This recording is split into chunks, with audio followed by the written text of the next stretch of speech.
What up, gamers? Barnes here. Today's video is going to be a little bit about the edition war that's going on, the OGL, WotC, Hasbro. Recently, Millsy, one of my favorite players and one of my favorite humans in the world, he asked me what I thought about the new OGL 1.1, and so this video is going to be a little bit about that. I guess I should start off with my gaming history. I started playing D&D in 1983. I was 9 years old. For some reason, the older kids in the neighborhood allowed me to play with them. I don't know why they allowed that, but they did. And I became part of their group. They were, 3 or 4 years older than me. And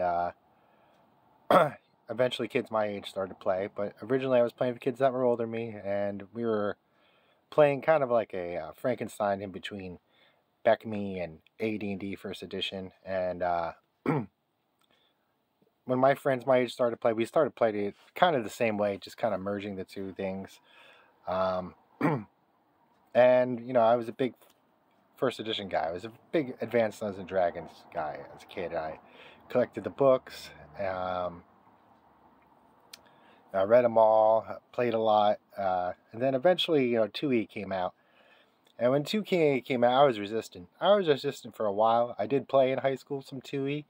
Towards the end of high school, but still we kind of merged it with First Edition and Beckme, and eventually 2E won me over.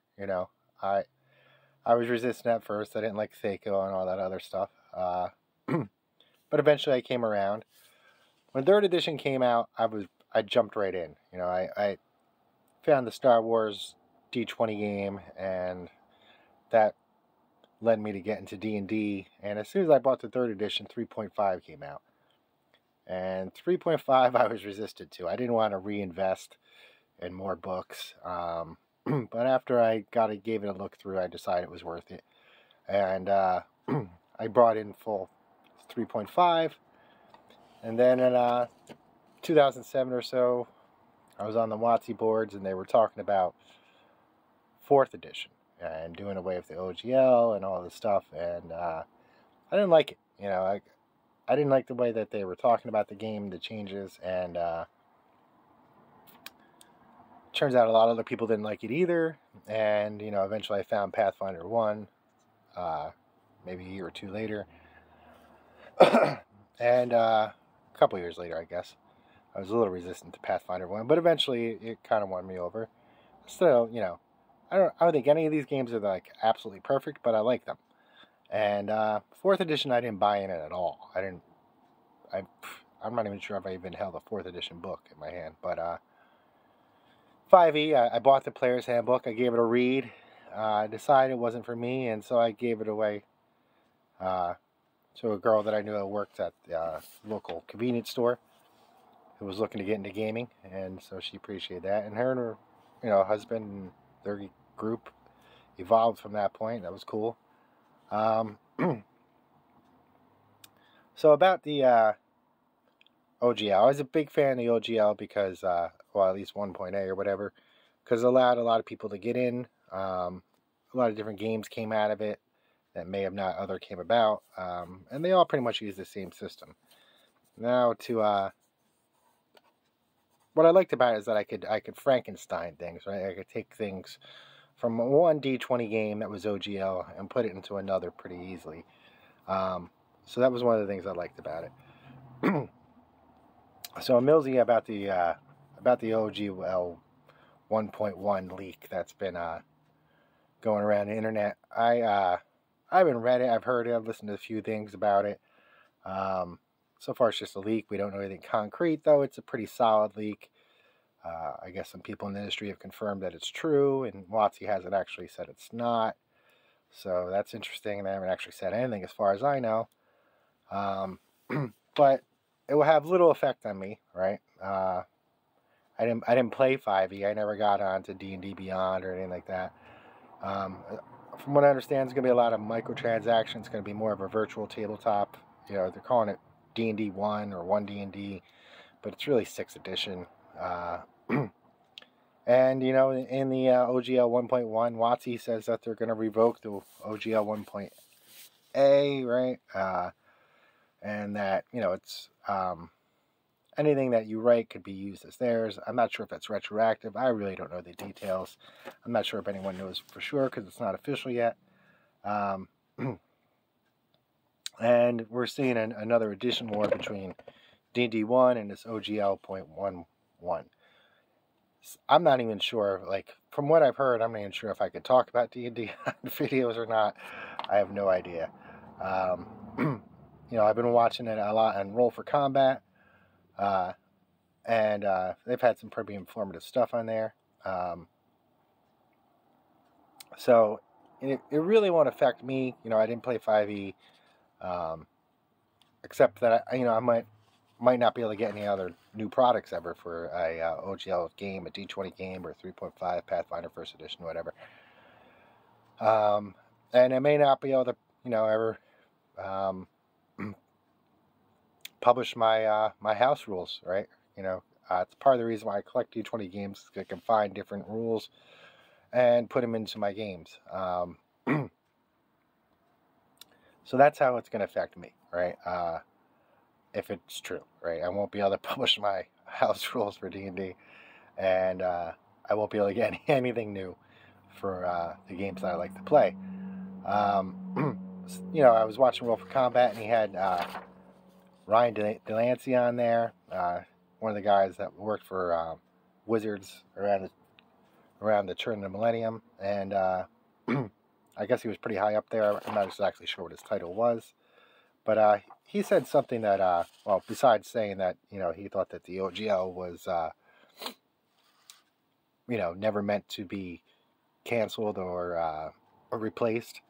He thought it was eternal, basically, is what he said. But he said something interesting about roughly, you know, he said roughly half of Hasbro's revenue comes from WotC. And I thought that was interesting because, now he says this is all public knowledge, and I haven't checked into it. I'm not the most economic guy or whatever. And like I said, I didn't read the OGL .1.1 yet. I'm not a lawyer, but I did represent individuals in a court of law before. So yeah, I would take this as legal advice. Sure, if I was you out there, I would absolutely be saying, "Wow, this guy has no clue what he's talking about." So let me listen to him. You know, and if you're a third-party producer, I guess this affects you a lot because you won't be able to make anything anymore, right? Without the threat of getting, you know, your revenue taken from you by WotC. So if you're a third-party producer, you know, you might as well just take advantage of this. You might as well just throw the WotC logo on there, the Hasbro logo on your book. You save everybody the trouble, you know, cut right to the chase, put the official D&D logo on there. Because they're going to come after you anyway, it seems. Yeah, back to the Delancey thing. He said half of the revenue came from Hasbro's revenue came from WotC, which I thought was interesting because WotC was just saying that D&D was under-monetized. Now I'm wondering which one it is. I guess it could be both, right? But they both seem like kind of contradictory statements. So I'm kind of curious about that. And, you know, if WotC was a person, like say like WotC was my neighbor, right? And they had cleared a bunch of land next to mine and leveled it, you know, and got all the rocks out of it, because in the Catskills, that's a big deal.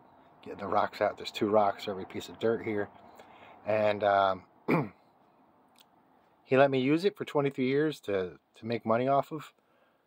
And then he wanted to use it. I'd just say thanks. You know, you know, like if he said you could use it in perpetuity, and then, you know, said, well, you know, next to your barns, I want to use that plot of land, I'd say thanks. You know, thanks for letting me use it. I'd shake his hand and, you know, thank him for helping me out. And you could look at that, but WotC's not your neighbor. They're not, you know, a person, right? They're a corporation, and it seems like a money grab. You know, it seems like a greed grab to a certain extent. You know, I'm not going to go calling them Nazi or hasn't bro or whatever. No Hasbro. But yeah, they're a corporation, and they're gonna chase the bottom line. Do I think it will hurt the community overall? Yeah, I think so. You know, it seems that, you know, when 4th edition happened, that 4th edition was seemed very unpopular. At least I didn't like it. I didn't buy in. I know a lot of other people didn't buy in, and for a period there, Pazia with Pathfinder 1 was at the top of the RPG selling list, right? And that kept people involved in the hobby until WotC came out with 5th edition, which seems to be the most popular edition so far. I'm seeing D&D books in Walmart and Target and all these chain stores that are all across the country. I've never seen that before. When I was young, we had to go find a game store or whatever, or a hobby shop. We didn't have a game store in my town or a hobby shop, so we had to go to this place called J&J Hobbies. Eventually, the local bookstore started to carry some gaming books when I got a little bit older. But originally I had to go to J&J Hobbies. Then at some point they started carrying them at KB Toys, right? And I was able to get books at KB Toys, and then eventually at Walden Books and other major bookstore chains that were in the local mall by me. But now it's everywhere. Yeah, I mean, people talk a lot about Critical Role. Sorry, there's some crime going on, I guess. Sirens in the background. But I never watched Critical Role on purpose. Like, it's come on my feed, and YouTube has kept it rolling. And I was listening one time, like, what the hell am I listening to? It's just such a style game that is not for me. It just, I never understood the Matt Mercer effect, because I don't think I'd want to play in that game. Not to say that he's a bad DM or whatever, but it just seemed a little bit like a setting that I wouldn't be interested in that they play. Very, I guess, what's the word I'm looking for? It's very high fantasy. I'm not a big fan of high fantasy. Like a grittier game, lower magic levels, right? And so I guess some people like Critical Role. It's not for me, whatever. But there's been other things like that recently that have come into the public domain. Other shows that are similar. People that have live streamed their games. I don't really watch any of that. The only ones I've ever really watched is Bruce Lombardo, really, when he was running Rise of the Lunards. And I like Bruce, so occasionally he still does live streams of his games, so occasionally I'll check one of them out. If you haven't checked out Bruce's channel, I recommend you check it out. Give it a subscribe. Same thing with Roll for Combat. If you haven't checked them out, again, it's a different gaming style than I prefer. Bruce's style of gaming is a little bit closer to a game that I would enjoy or like to get involved with. I'm sure there's other streamers out there that are, streaming great games that I'm not aware of. And I would like to do that someday, maybe, right? And that'd be cool. I'm not sure if I can underneath this OGL 1.1 license, if it goes through. But, yeah, that's my take on it, basically. Yeah, so I never watched Critical Role. I did watch Stranger Things. I didn't get as much into it as everybody else does. I think I've seen them all. All right, I'm not sure exactly if I've seen them all, but I think I have. So, D&D is more popular than ever, and they're, feeling that they're under monetized. And from what I've heard about the OGL 1.1 leak, is that it's, stretching into other things in pop culture, video streamers, Twitch or whatever, people making movies and, I guess, novels or whatever, game aids, I understand it affects a lot of things across the board, a lot of different mediums. And I thought that was really weird. I couldn't imagine Star Wars ever trying something like that, right? And, it's just one of those things, like, overall, do they have the right to do it? I guess so. It is their property, technically, right?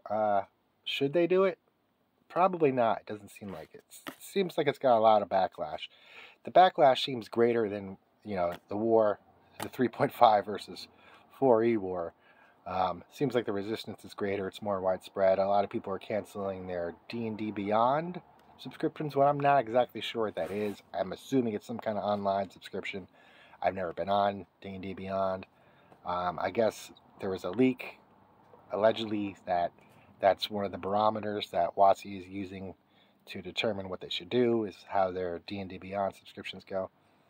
But you know, like I said, I never subscribed to that, so I don't really see this really affecting me so much, except that I can't get any more material and I can't write my dream D20 rules. You know, so I guess that's a thing.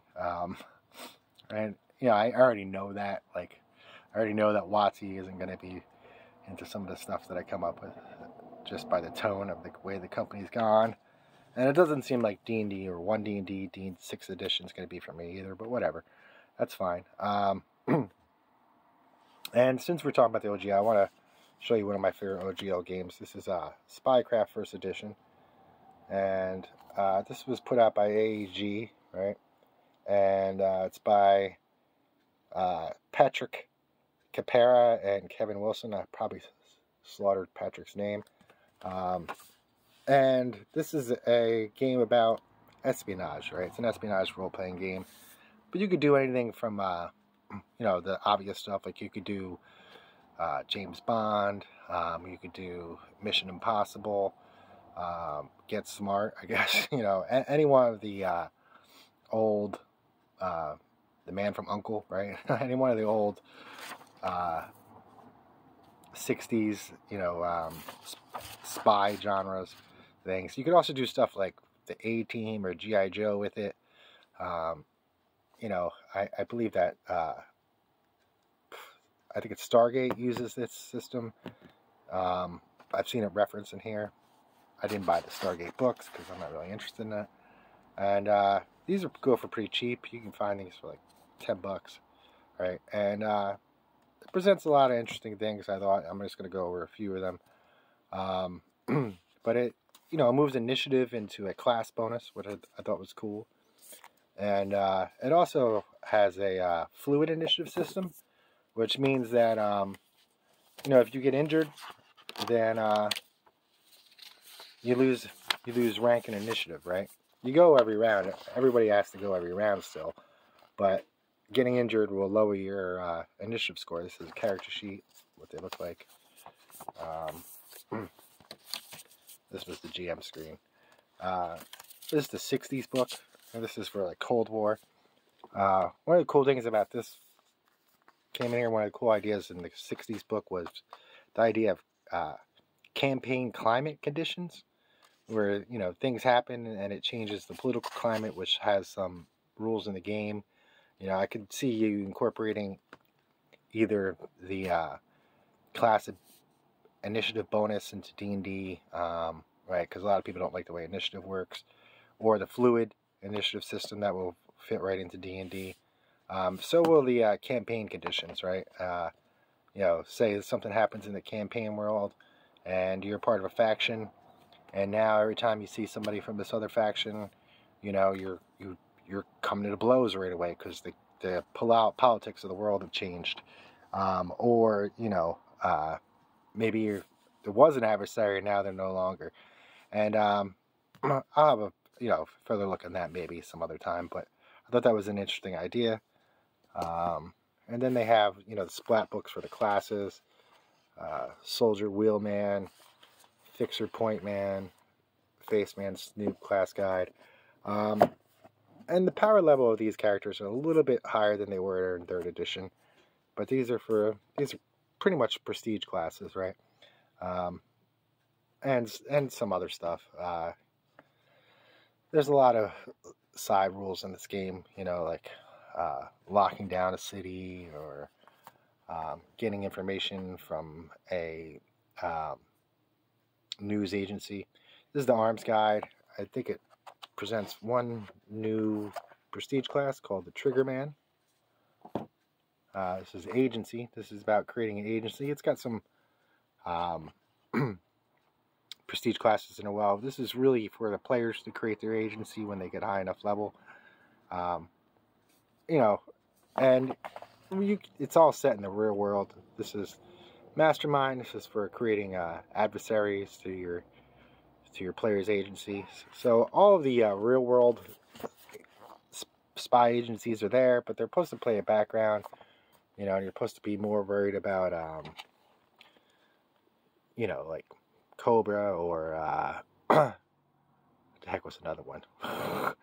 What was James Bond's big one? I forget. But you create factions that are opposed to the players with the mastermind. This is Battlegrounds, and this is a location site book, right? And it goes over hotspots around the world. I think Iraq is in here. I think Bosnia is in here. Afghanistan. So any of the hotspots that have been around the world. Maybe Georgia's in here. I can't remember. Also, a World War III one. And you can get all these books pretty cheap. World militaries.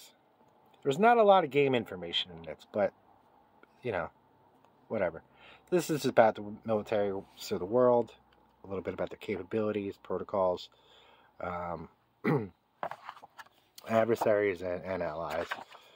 And these books were so cheap, I picked up 2 copies of everything, you know. A few of the core guides.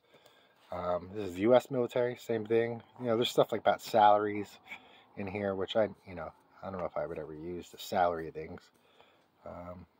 This is Gentleman's Agreement. This was a module, right? And in this one, the players go up against the firm, I think it's called, and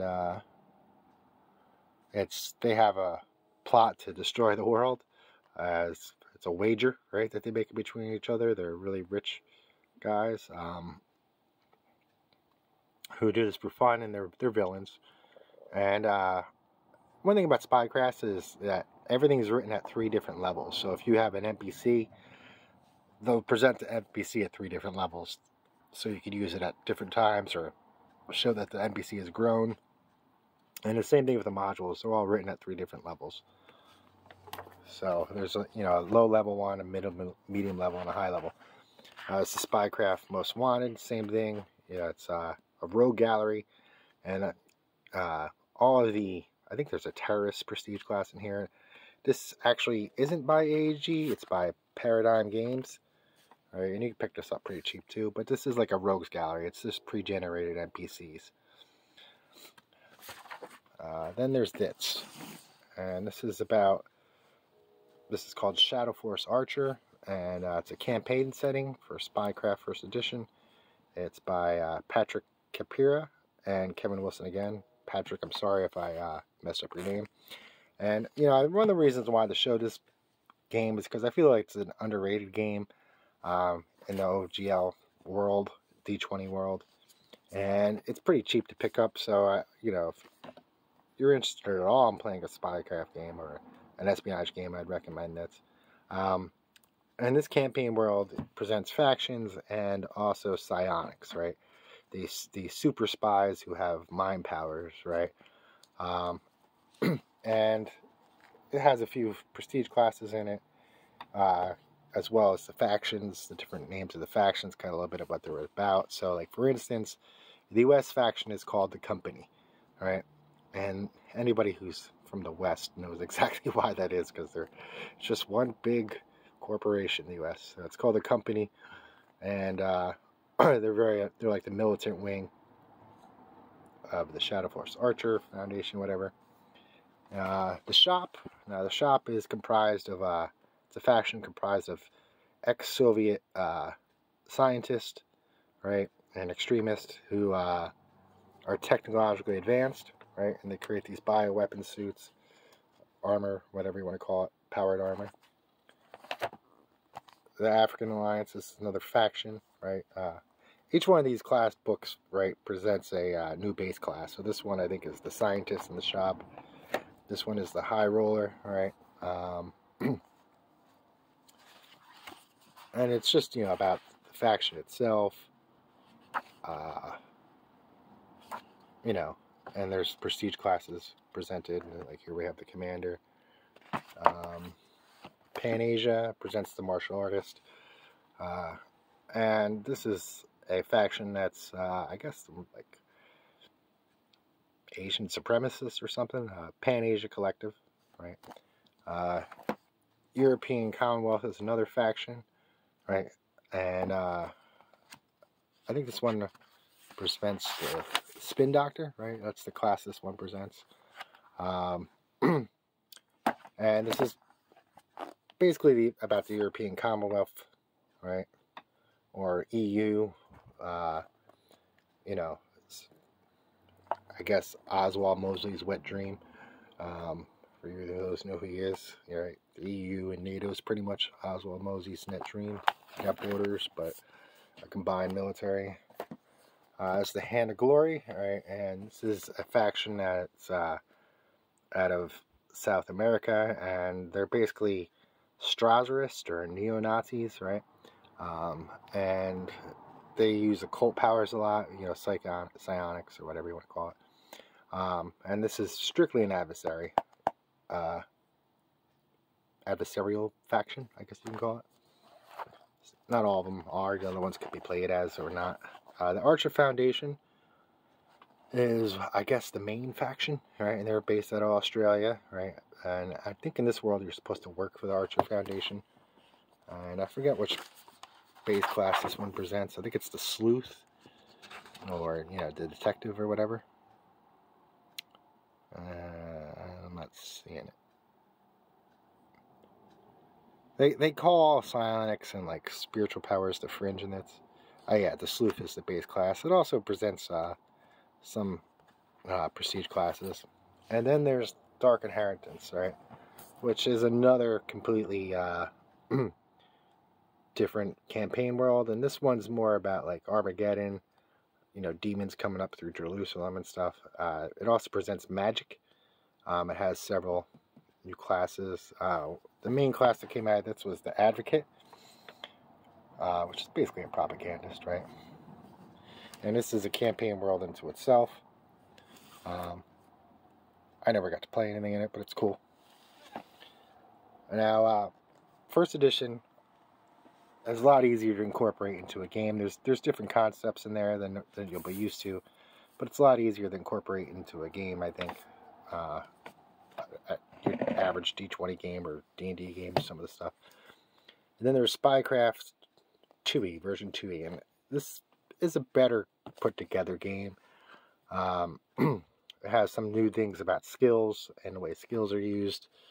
You know, one of the things it talks about is languages, right? And, you know, if you just understand me, then it's pretty easy for you to understand a lot of German stuff because they're very similar, and so this keeps into account that with languages. It presents a bunch of new things, you know, as far as skills are concerned. It's the only book that's from full color that I'm aware of, the SpyCraft genre. So you get electronics, you get a build check, a disable check, a modify check, optimize, repair, and that would all be underneath the electronic skill. Sabotage, right? Falsify, cover up, disguise, forgery checks, and that would all be underneath. Falsify is the skill. Impress is charisma-based skill. Influence, perform, persuasion, intimidate, coercion check, domination check. So it's got like different tiers of things you can try within the skill. It also presented, I'm not sure what the word for it is, but I've incorporated it into D&D for a while now. Pretty much everybody was doing this anyway, but you're on active skill level, right? I think 5th edition has a thing for that, for a skill you're not currently using all the time. This is the campaign world for it, right? World on Fire. And I think this is about a computer virus, like Echelon, right? It's got some base classes presented in it as well as prestige classes. Odd Jobs, I think this was like more of a D20 modern thing where the classes presented are like similar to the ones in D20 modern, like they're all ability based, I think. Hallucinations and Nightmares. Shadow Play, alright. And what was this one about? I can't remember what the hell this is about, but combat missions, about combat missions. These are more like scenarios, right, than really splat books. They're kind of like, they're not modules, but they're just different scenarios that you can run the characters through. And it's, you know, both of these games are D20 games, and so they can be used with miniatures and stuff, but it's not conducive to a lot of things. You know, especially there's a chase system in it for car chases and airplane chases and stuff, submarine chases, whatever kind of vehicle, snowmobile, and that's not really conducive to miniature play. Conspiracies, again, it's just a bunch of scenarios similar to the combat missions, and these last two were put out by Paradigm, right, who made a bunch of stuff for SpyCraft. Second edition doesn't have that much printed material. A lot of it's digital, so you'd have to go online for that and order it online. You can find this stuff digitally really cheap. And here's some here's the character folders, right? You use a lot of stationary stuff, office stuff, and that's like these old vanilla folders, right? I have some of the envelopes too to put missions in, you know, with the metal clasp at the end that unfolds. And I use stamps, right? Some old stamps. Collected some stamps for a little bit to make these. I thought they were kind of cool. And this is the character sheets. So if you're into OGL games, you're interested in playing espionage, right? Or you're looking for rules that you can incorporate into your D20 games, right? D20 fantasy games or D20 modern. I recommend SpyCraft. Checking it out. It's cheap. You know, it's out of print, but you can find it relatively cheap. There's a lot of new takes on rules that weren't around before, and these games won a lot of awards. And one of the reasons I'm bringing this up is because I believe Patrick Capra is going to be one of the people affected by this OGL 1.1. He had hinted at a third edition of SpyCraft. Now, he didn't confirm that, you know, he just put up some new artwork for SpyCraft, which gave people the assumption that there was going to be a new system coming out, and he didn't deny that. You know, people in the comments were saying that there's going to be a new system, that they're looking forward to it, and so I think he might be affected by that. And so that's all I really got to say about this one. Millsy, it was good to hear from you. I hope you're doing well. Everybody else, I hope you're doing well. And I'm going to make another video soon. Later.